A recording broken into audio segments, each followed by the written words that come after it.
आप सबको जय मसीह की। प्रभु को धन्यवाद आज के दिन के लिए कि प्रभु ने हम सबके जीवन में ये दिन दिखाया कि हम प्रभु की आराधना करें, प्रभु की वर्शिप करें और प्रभु की संगति में बढ़ें। आज का संदेश हमने लूका रचित सुसमाचार उसका 15 अध्याय से लिया है। ये बहुत ही मशहूर घटना है जिसको आपने बहुत बार सुना और पढ़ा होगा, ओढ़ाऊ पुत्र के बारे में। 15 अध्याय 11 पद से लेकर के आखिर तक। इससे पहले कि हम आगे बढ़ें, पहले हम प्रभु से शक्ति मांगें, प्रभु से प्रार्थना करें ताकि प्रभु अपने भेदों को हम पर खोले। आइए हम अपने स्वरों को झुकाएं, प्रभु से प्रार्थना करें। प्रेमी महान विश्वास योग्य सामर्थ्य प्रभु परमेश्वर रहीम बाप खुदावंद बाप आसमानी, हम आपका बहुत धन्यवाद देते हैं आज के दिन के लिए जो खुदावंद आपने हम सबकी ज़िंदगी में दिया कि हम आपके वचनों का अध्ययन करें, वचनों को सुने और अपने रूहानी ज़िंदगी में आगे बढ़ सकें। सो खुदावंद आप हम सबसे बातचीत करें ताकि हम अपने आप को समझ सकें, आपके विचारों को समझ सकें और हम आपके जीवन में आगे बढ़ सकें, हमारी उन्नति हो सके और प्रभु आपके राज्य के लिए अपने आप को तैयार कर सके। खुदावंद इस दुआ को आपके बेटे अपना उद्धारकर्ता प्रभु यीशु मसीह के नाम से मांगते हैं, आमीन। प्रभु को बहुत धन्यवाद आज के दिन के लिए। बहुत अच्छा ये उदाहरण प्रभु ने हमें दिया, घटना है जो प्रभु ने हमें सबको बताई या सिखाई या समझाया है और हमें उस घटना से, उस एक्सपीरियंस से हम सबको ये बताया है कि हमें कितना ज़्यादा प्रभु के राज्य के लिए अलर्ट होना है। खास तौर से ये वचन हम पढ़ेंगे केवल 18 पद, लूका रचित सुसमाचार उसका 15 अध्याय और उसका 18 पद। मैं अब उठकर अपने पिता के पास जाऊंगा और उससे कहूंगा कि पिताजी, मैंने स्वर्ग के विरोध में और तेरी दृष्टि में पाप किया है। मैं अब उठकर अपने पिता के पास जाऊंगा। इस बात पर ये आधारित है आज का संदेश। उड़ाऊ पुत्र, प्रोडिगल सन, जब अपने आपे में आया तो उसने कहा कि मैं अब उठकर अपने पिता के पास जाऊंगा।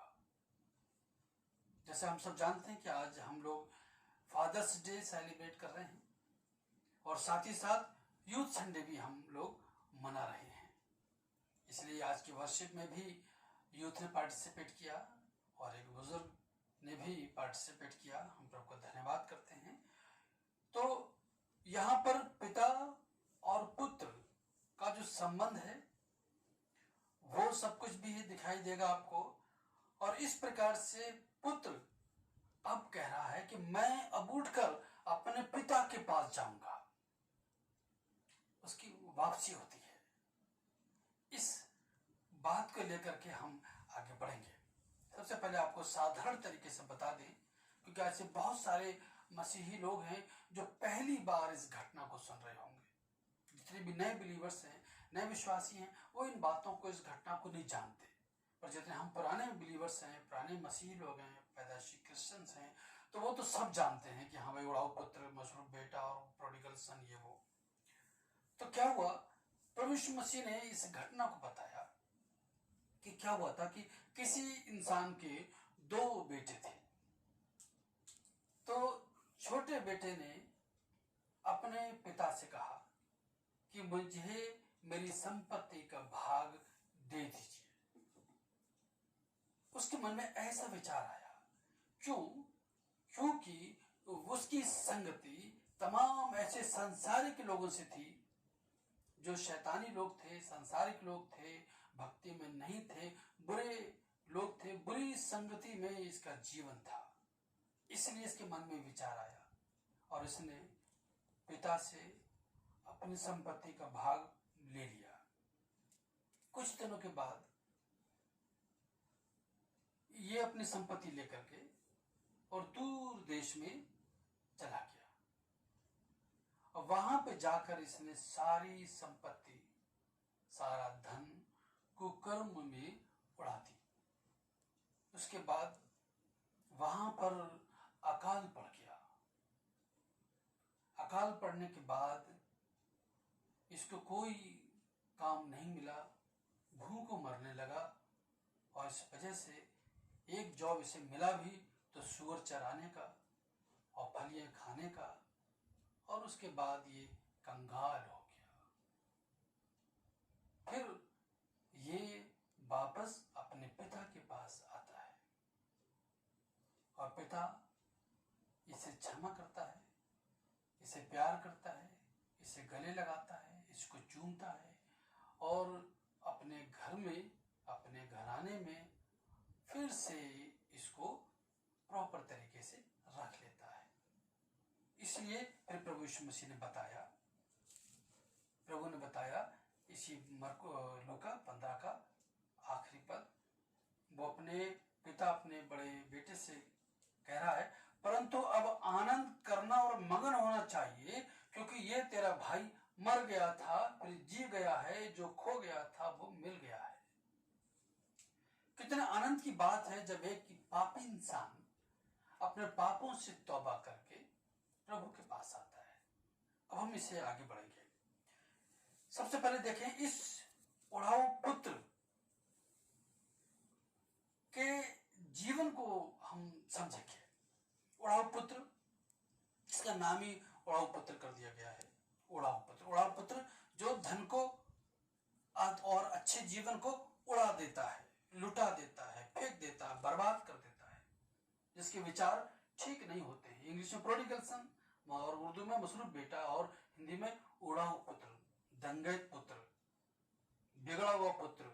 इस प्रकार से इसका जीवन बहुत अच्छा था, इसकी लाइफ बहुत अच्छी थी घर में, और एक घर में, जिस घर में था, ये घर बहुत रिच था, बहुत रिच। इसके बहुत सारे सर्वेंट्स थे, नौकर थे, बहुत बड़ी प्रॉपर्टी थी, खेती बाड़ी थी, फार्म हाउस था, बहुत ज्यादा पैसे में अच्छा और नामी लोग, ये मशहूर, उस एरिया के मशहूर लोग थे। ये बहुत ही ज्यादा अच्छा जीवन इसका चल रहा था, लग्जरी लाइफ थी, इसको कुछ भी नहीं करना था, सब प्रकार का सुख, चैन, आराम, सब प्रकार का आनंद इसके पास था। एक अच्छा साधारण आत्मिक जीवन, सब कुछ बहुत अच्छा था। लेकिन इसकी संगति कुछ बुरे मित्रों से हो गई, बुरे लोगों से हो गई, और जब ये बुरे लोगों में चला गया तो फिर बुरे लोग तो फिर बुरी बातें ही समझाएंगे, बुरे लोग तो बुरी बातें ही समझाएंगे, बुरे लोग तो बुरी चीजों को ही पेश करेंगे। और इसकी जो दोस्ती हुई वो खराब लोगों से हुई और ये भटक गया। जैसा बाइबल कहती है शायद 53 अध्याय के 6 पद में कि हम तो सब के सब भटक गए और हम सब लोगों ने अपना अपना मार्ग ले लिया। ये उड़ाऊ पुत्र जो था वो भटक गया, अपने पिता के राज्य से वो दूर हो गया, पिता के घर से वो दूर हो गया, अपने घराने से वो दूर हो गया, भटक गया। और किस प्रकार के लोगों के साथ उसने संगति करी? वो लोग जो संगति करने वाले उसके साथ थे वो सब कुकर्म करने वाले थे। कुकर्म मीन्स बुरे कर्म करने वाले थे। उसके दोस्तों में ऐसे दोस्त होंगे जो सिगरेट पीते होंगे, जो बीड़ी पीते होंगे, जो शराब पीते होंगे, जो तंबाकू खाते होंगे, जो नशा करते होंगे, जो सिनेमा देखते होंगे, जो अय्याश लोग होंगे, व्यभिचारी लोग होंगे, आवारा लोग होंगे, माता पिता की आज्ञा ना मानने वाले लोग होंगे, झूठे लोग होंगे, बुराई करने वाले लोग होंगे, बुरे लोग होंगे, दुराचारी होंगे, अत्याचारी होंगे, लालची होंगे और भक्ति के साथ जीवन नहीं बिताने वाले होंगे, माता पिता के विरोध में होंगे। इस प्रकार से वो सब उड़ाने वाले खराब किस्म के लोग इसके मित्र थे।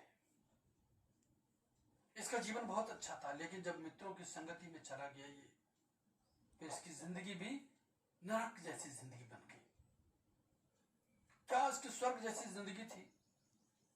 स्वर्ग जैसा एक आराम था, एक तरीके से छोटे से स्वर्ग में रह रहा था ये, अपने घर परिवार में रह रहा था ये, एक अच्छी जिंदगी जी रहा था, सब तरह से इज्जत थी।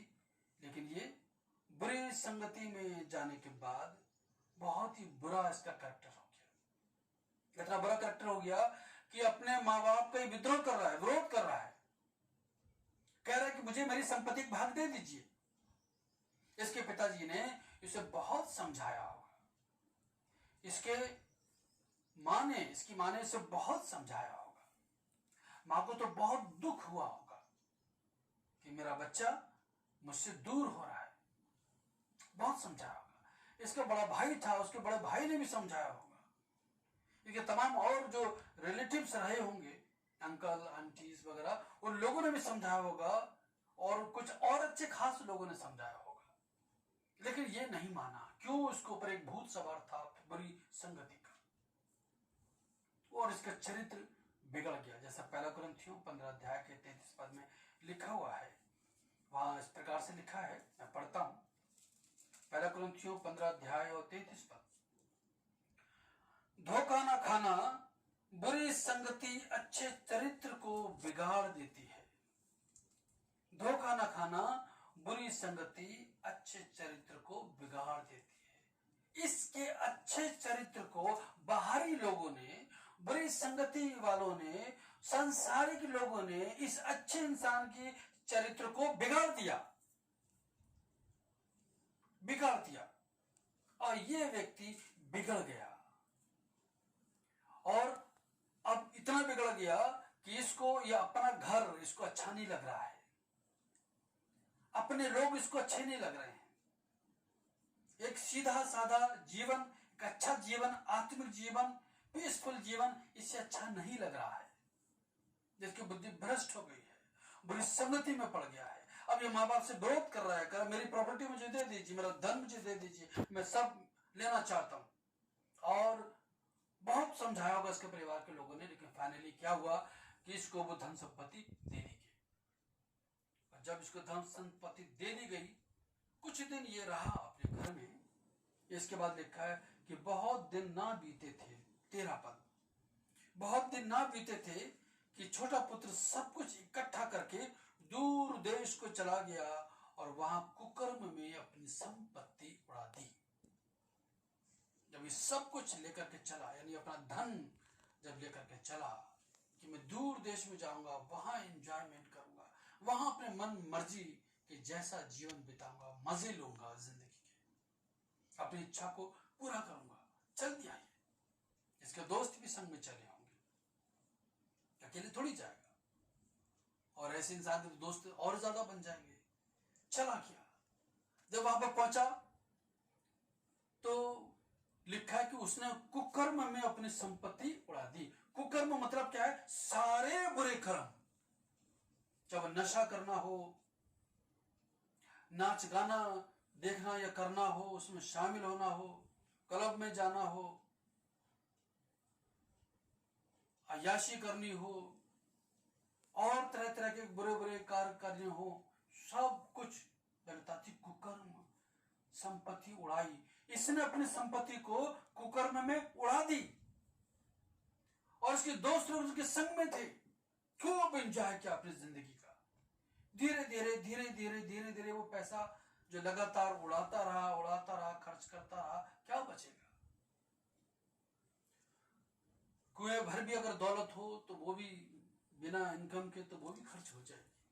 तमाम नवाब लोग जो पहले बड़ा नवाब हुआ करते थे, सब पैदल हैं आज, क्योंकि नवाब लोग काम नहीं करते थे, सिर्फ एंटरटेनमेंट करते थे, खाना पीना मजे लेना, बस, और कुछ नहीं आता था उनको। सारे नवाब लोग जो थे अब वो पैदल हो गए, कुछ नहीं उनके पास। बहुत सारे तमाम उन खानदानों के लोग भीख मांग रहे हैं, दिल्ली में भीख मांग रहे हैं। ऐसा होता है। ये व्यक्ति के पास सारी धन संपत्ति खत्म हो गई। अब इसके दोस्त लोग उसके पास क्यों रुकेंगे? पहले तो ये होटल में ठहरा होगा, पहले भी सब चीजें थी, ये ठहरा होगा, वहां तो किराया देना पड़ेगा। अब इसके पास 1 रुपया भी नहीं, 1 दिनार भी नहीं, 1 डॉलर भी नहीं, 1 कौड़ी भी नहीं, कुछ भी नहीं। दोस्त चले गए, इसके पास कुछ नहीं रहा, फिर ये कंगाल हो गया। बाइबल बताती है कि फिर ये कंगाल हो गया, ऐसी कंडीशन में वहां पर अकाल पड़ गया। ऐसी कंडीशन में 15 अध्याय के और 14 पद में लिखा है कि वहां जब सब कुछ खर्च कर चुका तो उस देश में बड़ा अकाल पड़ा और ये इंसान कंगाल हो गया। बड़ा अकाल पड़ा, सूखा पड़ गया, भूखमरी हो गई। जैसे आज संसार में, भारत में भी जो पैंडेमिक चल रहा है, महामारी चल रही है, जिसके तहत पिछले दिनों में लॉकडाउन भी शुरू हुआ था, कर्फ्यू भी लगा था। लॉकडाउन में क्या हुआ? लोगों की नौकरियां छूट गई, लोगों के बिजनेस खत्म हो गए, लोगों के जॉब छूट गए, छोटे मोटे बड़े सारे बिजनेस खराब हो गए, सब कुछ ठप हो गया, बंद हो गया, लोग घर में बैठ गए, नौकरियां खत्म हो गई, भूखमरी शुरू हो गई, मजदूरों के काम मिलना मुश्किल हो गया, सब तरफ बंद ठप, सब कुछ खत्म हो गया, बर्बाद हो गया। यह भी एक तरह का सूखा है, यह भी एक तरह का अकाल है जो लॉकडाउन के समय में देखा गया। और इस लॉकडाउन के समय में जिनके पास पैसा था, जिनके पास ताकत थी, जिनके पास सामर्थ्य थी, उन्होंने क्या किया? अपने घरों में राशन भर लिया।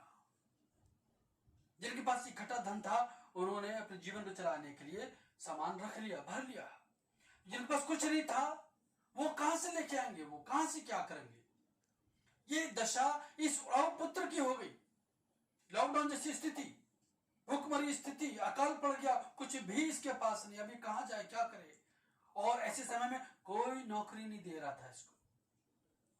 ऐसे यहां भी भारत में भी लॉकडाउन हुआ, नौकरियां छूटी, पर नौकरी उनको वापस नहीं मिल रही है। दुकानें बंद हो गई हैं, मॉल्स बंद हो गए हैं, बहुत सारी चीजें खत्म हो गई हैं। नौकरी उनको कैसे मिलेगी? नो जॉब, जॉबलेस हो गए, जॉब उनको नहीं मिल रहा है, दुकानें नहीं चल रही हैं, बिजनेस नहीं चल रहे हैं। वो तो तमाम जो कंपनी के मालिक हैं, दुकान के मालिक हैं, वो क्यों नौकरी पर रखेंगे जब उनका बिजनेस नहीं चल रहा? तो कोई नौकरी नहीं दे रहा, और पुत्र के लिए भी कोई नौकरी नहीं दे रहा, कोई काम नहीं दे रहा, कोई जॉब नहीं। ऐसे समय में फिर ये तो मतलब रोटी भी मांगने लगा कि रोटी में मिल जाए।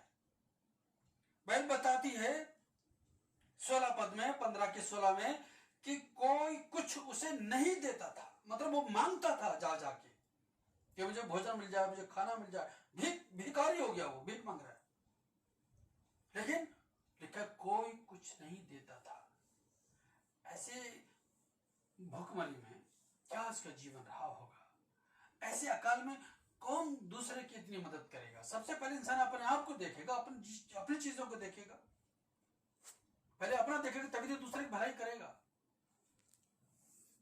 और इस व्यक्ति के लिए लिखा है कोई कुछ भी नहीं देता था, ना खाना, ना कपड़ा, कि कुछ भी, कोई कुछ भी नहीं देता था, ना खाना, ना पीना, ना कपड़ा, ना पैसा, यहां तक कि भीख भी नहीं। अकाल पड़ गया तो कौन भीख देगा? ऐसी कंडीशन में ये बहुत परेशान कि मैं क्या करूं, क्या करूं। जैसे तैसे इसको एक जॉब मिल गया। जॉब कैसा? सबसे गिरा हुआ जॉब, कि सुअर चराने का काम। एक रहा होगा कोई व्यक्ति, उसने कहा सुअर चराने का काम है, वो काम कर सकते हो। इसने पूछा मुझे खाना क्या मिलेगा, मुझे दिहाड़ी क्या मिलेगी, वेजेस क्या मिलेगी, कितने पैसे मुझे मिलेंगे, सैलरी क्या होगी? उसने कहा, जो बॉस था उसने कहा कि आपको हम सैलरी नहीं दे सकते, आपको हम पैसे नहीं दे सकते, तो खाना हम कैसे खाएंगे? उसने बोला, उड़ाऊ पुत्र ने। उसने बताया कि जो सुअर खाते हैं फलियां, वो फलियां तुम भी खा लिया करना, इतना हम कर सकते हैं। फलियां कैसी होती हैं? बहुत सारे लोग फलियों को नहीं जानते, जैसे सेम की फली हो गई, बीन्स हो गई, और मटर सब लोग जानते हैं, मटर की फली, है ना, जिससे आप एग्जाम्पल को समझ लें। तो सुअर जो मटर की फलियां या जो भी फलियां खाते थे, वही उड़ाऊ पुत्र भी खाता था। इस प्रकार का उसका जीवन चलता रहा। कुछ दिन बीते इस प्रकार से भी। उसके मन में ये बात आई, लिखा 17 पद में, फिर वो अपने आपे में आ गया। उसने इस बात को रियलाइज किया कि आई एम रॉन्ग,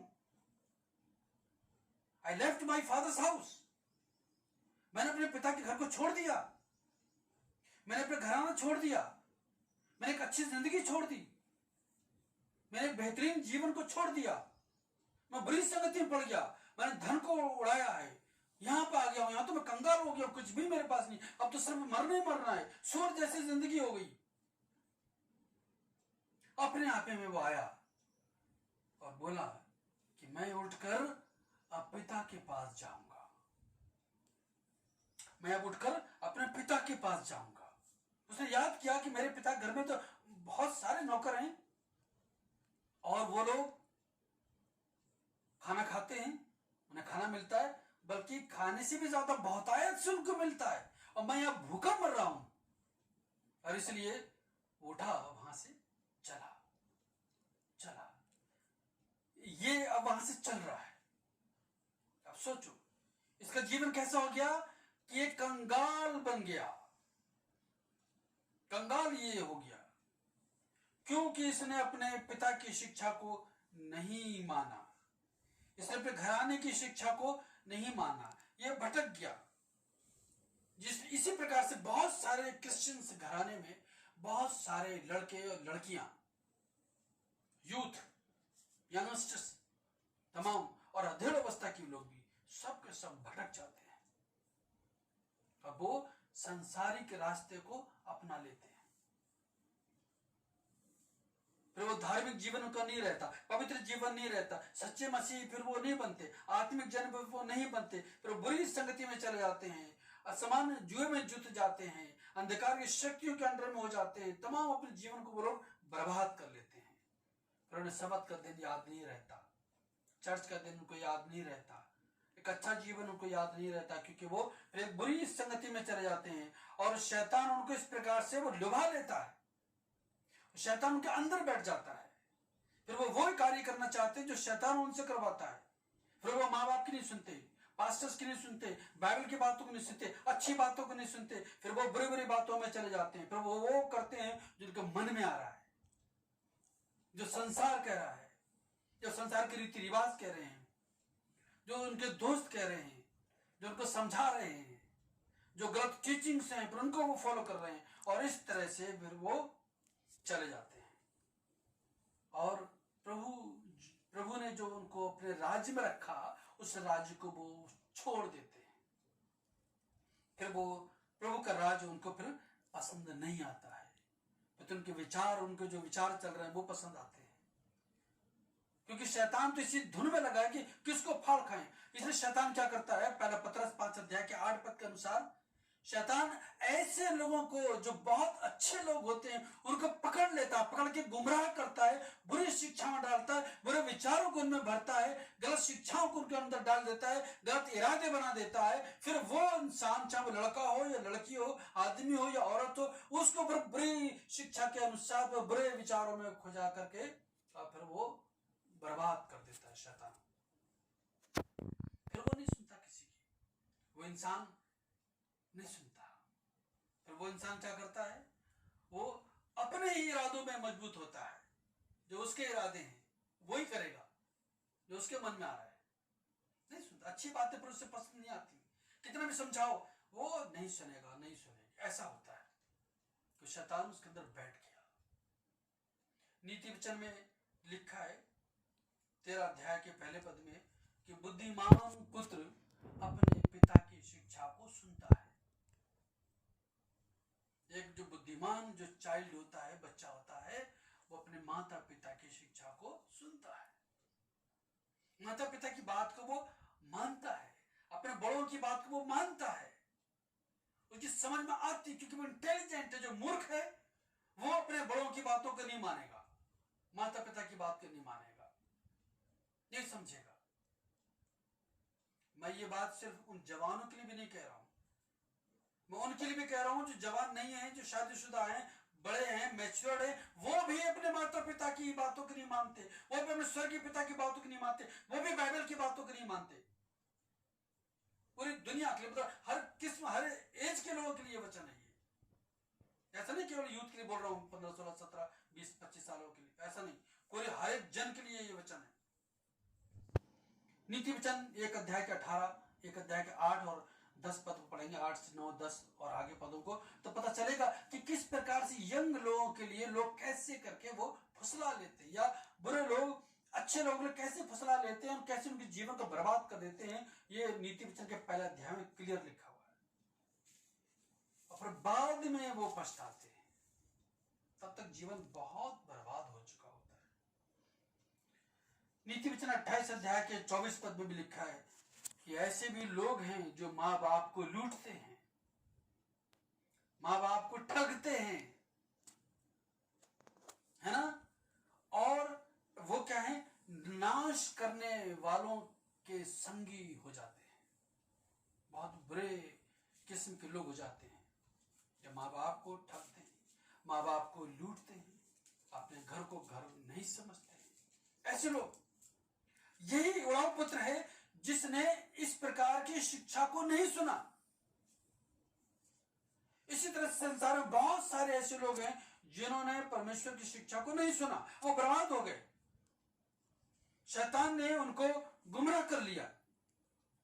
आज भी क्या सोचते हैं, उनके दिमाग में क्या है, शैतान जैसा भर दिया, और इसीलिए गलत गलत रास्ते पर निकल जाते हैं। बहुत सारे जवान लोग उल्टी सीधी शादी कर लेते हैं,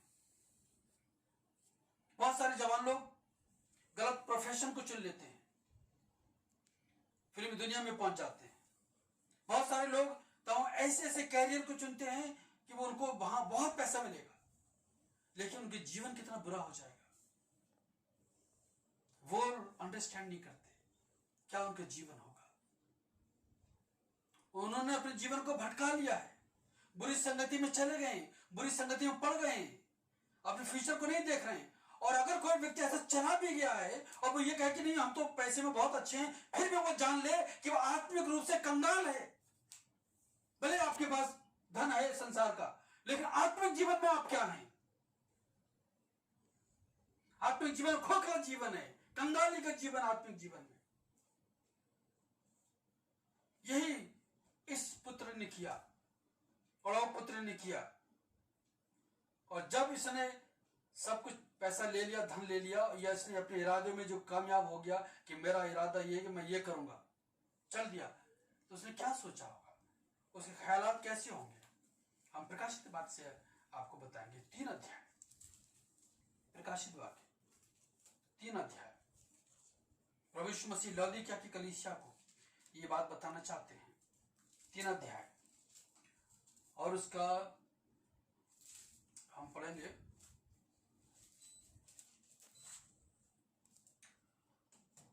17 पद। प्रभु यीशु मसीह क्या कहते हैं? और पुत्र के जैसे लोगों के लिए, खराब किस्म के लोगों के लिए क्या कहते हैं? तू कहता है कि मैं धनी हूं और धनवान हो गया हूं और मुझे किसी वस्तु की घटी नहीं, और ये नहीं जानता कि तू अभागा है। देखिए, ये बड़ा पुत्र सोच रहा होगा कि मैं धनी हो गया हूं, मैं धनवान हो गया हूं, मेरे पास बहुत कुछ हो गया है, बहुत अच्छा मैं हो गया, देखा क्या बढ़िया मेरा डिसीजन है, अब तो मैं बहुत अच्छा हो जाऊं, अपने इरादों में कामयाब हो रहा हूं। ये उड़ाऊ पुत्र के जैसे बहुत सारे लोग सोच रहे हैं, ऐसे ऐसे अपने कैरियर, ऐसे ऐसे जीवन की वो डिसीजन लेते हैं, वो सोचते हैं बहुत अच्छे हो रहे हैं। पर प्रभु क्या कहता है, वचन क्या कहता है? तू कहता है कि मैं धनी हूं, धनवान हो गया हूं और मुझे किसी वस्तु की घटी नहीं।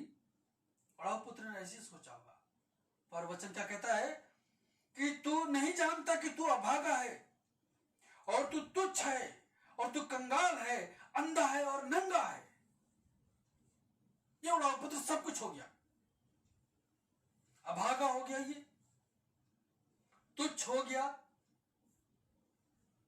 है ना, अंधा हो गया, नंगा हो गया, कंगाल हो गया। सारी चीजें इस उड़ाऊ पुत्र में आ गई। कंगाल हो गया, ये उड़ाऊ पुत्र वहां पर अब भीख मांग रहा है और कोई कुछ नहीं देता था। ये उड़ाऊ पुत्र वहां तुच्छ हो गया, लोग उसे तुच्छ समझ रहे हैं, घटिया समझ रहे हैं, दुत्कार रहे हैं, भगा रहे हैं, रिजेक्ट कर रहे हैं। ये व्यक्ति जो सोचता था मैं बहुत ही धनवान, बहुत स्पेशल हो गया हूं, कैसा अभागा है, आज इसका नसीब फूट गया, खराब हो गया। ये सोच रहा मैं तो बहुत बढ़िया हूं, है ना, बहुत बढ़िया तरीके से निकला घर से, बहुत बढ़िया हूं, लेकिन वो अंधा हो गया, नंगा हो गया, कुछ भी नहीं जानता, सब कुछ छिन गया, सब कुछ बर्बाद। अब तो उसके कपड़े भी कैसे हैं? सुअर वाले कपड़े। उसके जीवन में कलंक लग गया, उसके जीवन में बर्बादी हो गई, उसका आत्मिक जीवन बर्बाद हो गया, खराब हो गया। ऐसी दशा है। इसकी दशा को पूरी तरीके से यहाँ प्रकाशित वाक्य में पाते हैं कि वो उड़ाव पुत्र अभागा हो गया, अंधा हो गया, नंगा हो गया, कंगाल हो गया। ये दशा हो गई। क्यों? इसने अपने पिता के घर को, माता के घर को छोड़ दिया, इसने परमेश्वर के राज्य को छोड़ दिया। इसी प्रकार से बहुत सारे मसीही लोग हैं जिन्होंने परमेश्वर को छोड़ दिया। भले चाहे वो बचपन से मसीही रहे हो या जब भी बाद में जब भी प्रभु को ग्रहण किया हो तब से मसीह रहे हो, लेकिन वो प्रभु को उन्होंने छोड़ दिया। प्रभु की बातें उन्हें पसंद नहीं आती, बाइबल की बातें पसंद नहीं आती। इसी प्रकार से बहुत सारे लोग बाइबल में पाए जाते हैं जो उड़ाऊ पुत्र हैं। उड़ाऊ पुत्र भी हो सकते हैं, उड़ाऊ पुत्री भी हो सकती है। मतलब है उड़ाऊ इंसान से। कैसे? एक घटना और है लूका 16 में, धनी मनुष्य और निर्धन लाजर। मालूम है ना लाजर कहानी? धनवान व्यक्ति कैसा था? पहला पद पढ़ता हूं, 19 पद, 16 का 19 लूका। एक धनवान मनुष्य था जो बैंजनी कपड़े और मलमल पहनता और सुख दिन और प्रतिदिन सुख विलास और धूमधाम के साथ रहता था। क्या जीवन था उसका! कैसा लापरवाही वाला जीवन! प्रतिदिन ऐसे जीता था जैसे कि कोई फेस्टिवल मना रहा है। रोजाना मौज मस्ती का जीवन, बढ़िया वाला खाना पीना, रोज बढ़िया खाना हो, बढ़िया कपड़े हो, ऐशो आराम हो, बढ़िया आराम से लेटे, ये जिंदगी कटे। इस प्रकार का ये व्यक्ति जिंदगी काट रहा था अपनी। इसे मतलब नहीं था खुदा से, इसे मतलब था बढ़िया बढ़िया कपड़े, बढ़िया बढ़िया भोजन, बढ़िया बढ़िया आराम, सोना, खाना पीना, मौज मस्ती, एंटरटेनमेंट। आज के समय में टेलीविजन, मूवी, ये वो, रेस्टोरेंट, बढ़िया बटर घी और तमाम प्रकार की चीजें, मतलब बड़े बड़े लग्जरी फूड, बड़े बड़े कपड़े, सोना, खाना पीना, एंटरटेनमेंट, पूरी लग्जरी लाइफ। ये व्यक्ति खुदा से दूर, परमेश्वर से दूर, भक्ति से दूर, सत्य से दूर, समाज से दूर, कोई बात इसके अंदर अच्छी नहीं थी। क्यों? सिर्फ ये अपने लिए जी रहा था, अपने जिस्म के लिए, शरीर के लिए जी रहा था, खाना पीना और एंटरटेनमेंट। ये भी एक उड़ाऊ है। धन था इसके पास, धन आता था, मिलता था, धन को ये इस तरह से उड़ा देता था। इस धन को कभी इसने खुदा में नहीं लगाया, खुदा के लिए इसने कभी नहीं दिया। गरीब आदमी दरवाजे बैठता था लाजर, उसे भी भोजन नहीं देता था, जूठन चारा खा लेता था। इसके जीवन में कोई मानवता नहीं थी, कोई इंसानियत नहीं थी, किसी से जुड़ा नहीं था, कोई सोशल नहीं था, ये कुछ भी मसीह जीवन में था ही नहीं, है आत्मिक जीवन नहीं था। ये मरने के बाद पता चलता है कैसे जीवन जी रहा है, बहुत ही दृश्य। ये मरा, पहुंचा, आंखें खोली अधोलोक में, तो अब्राहम से कहता है, अब्राहम से पानी मांगता है कि मुझे थोड़ा पानी मिल जाए पीने के लिए, थोड़ा पानी मिल जाए पीने के लिए। नहीं मिला, थोड़ा सा मिल जाए तो एक घूंट मिल जाए, अरे कम से कम 2 बूंद पानी मिल जाए, एटलीस्ट लाजर अपनी उंगली पानी में भिगो के मेरी जीभ पर रख दे, इतना हो जाए।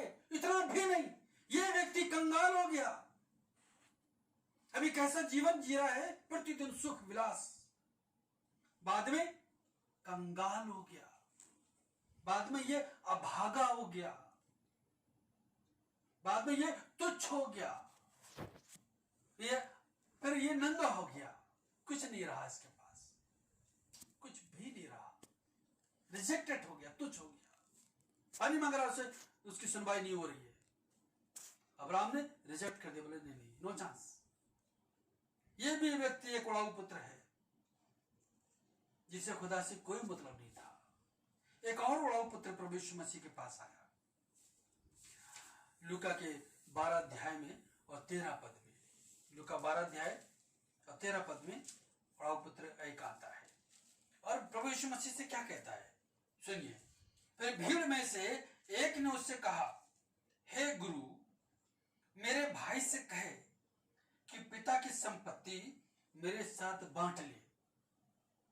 देखा, एक और उड़ाऊ पुत्र आया और प्रभु ने उसको भगा दिया। ऐसे उड़ाऊ को, ऐसे लोगों को प्रभु पसंद करेगा क्या?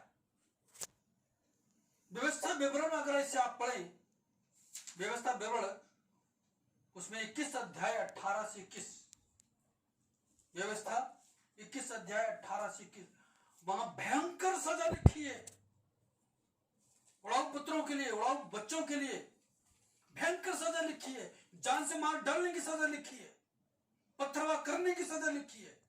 बहुत तगड़ा पनिशमेंट है उड़ाऊ लोगों के लिए। ये व्यवस्था थी। ऐसे ऐसे लोग उड़ाऊ लोग हैं।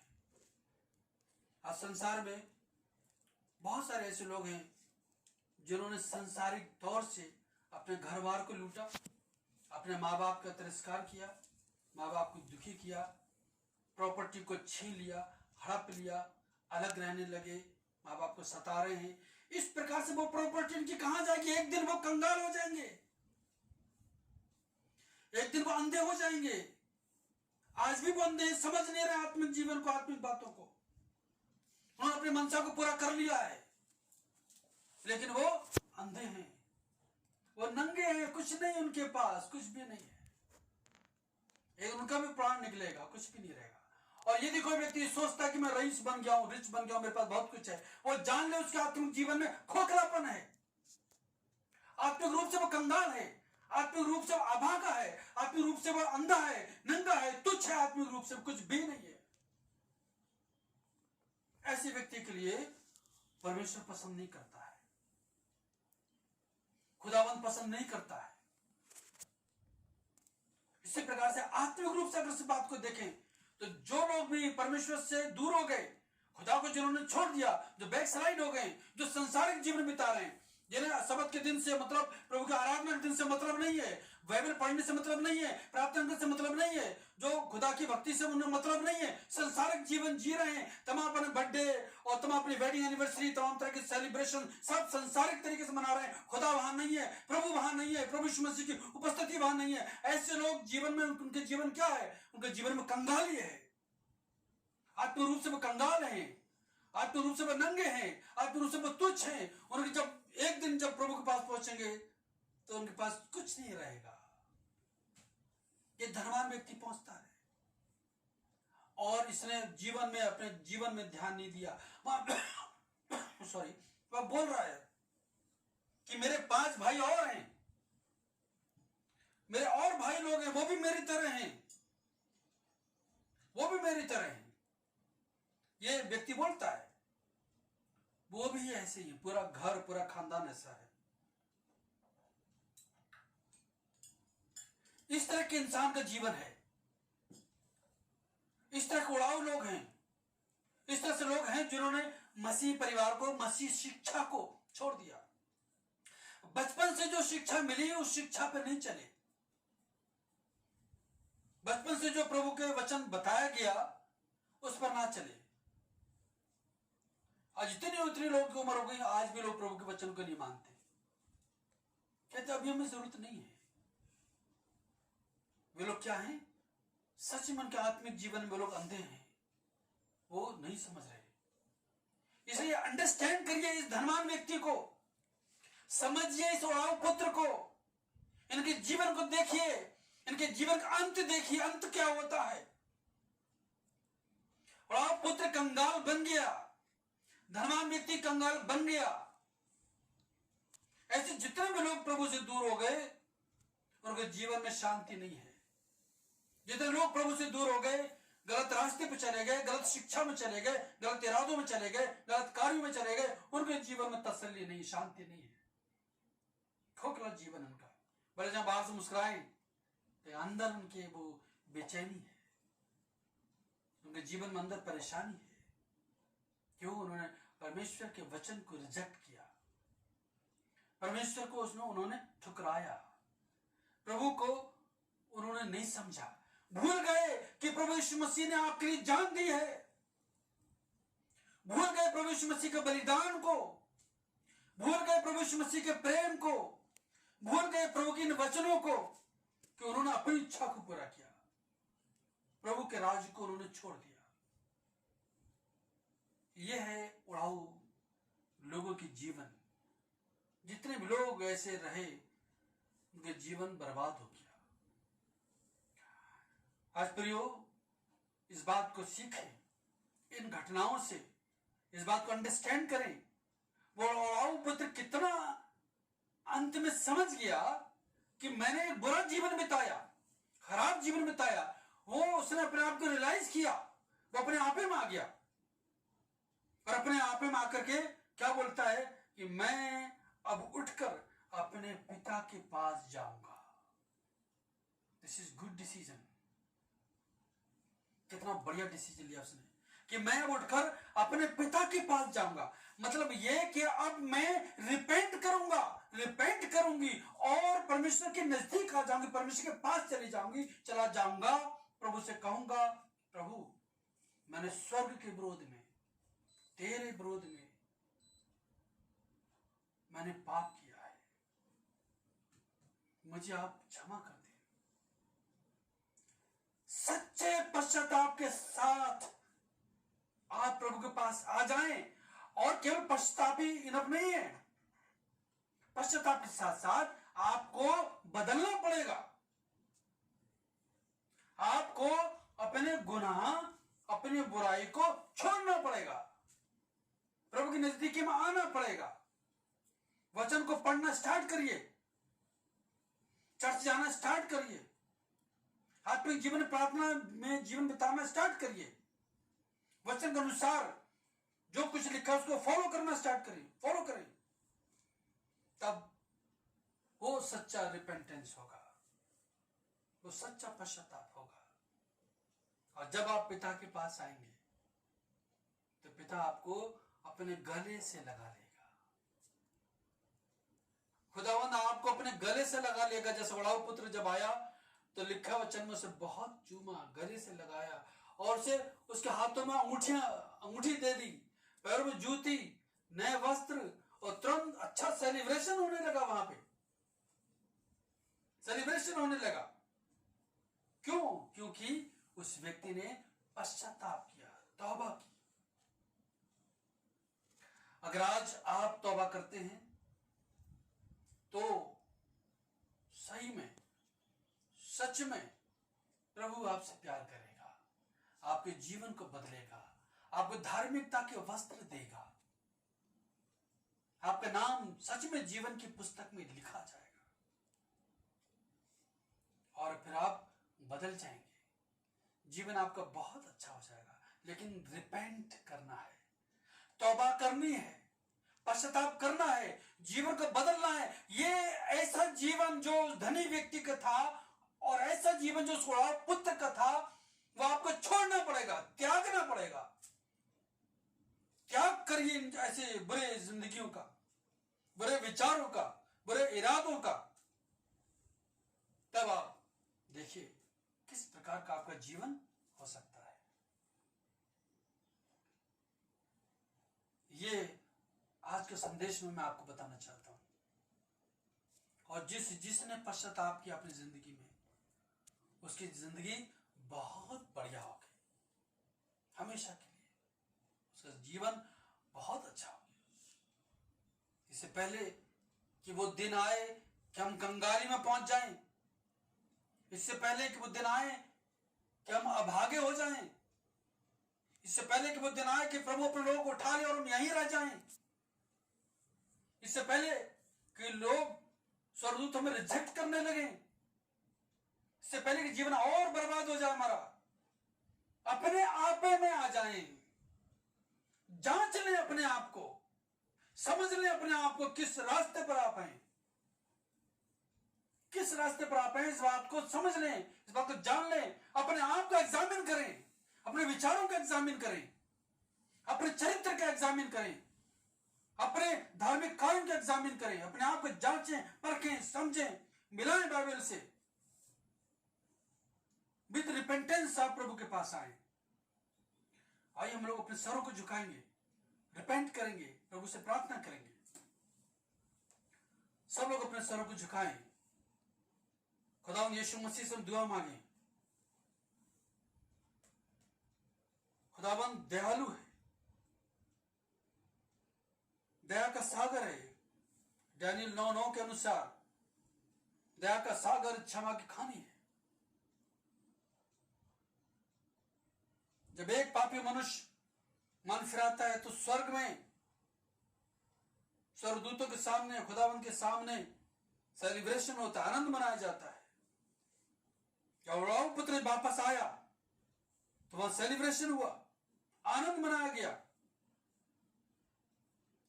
और जिसने पश्चाताप नहीं किया, धनवान व्यक्ति ने, वो कंगाल बना रहा कंगाल।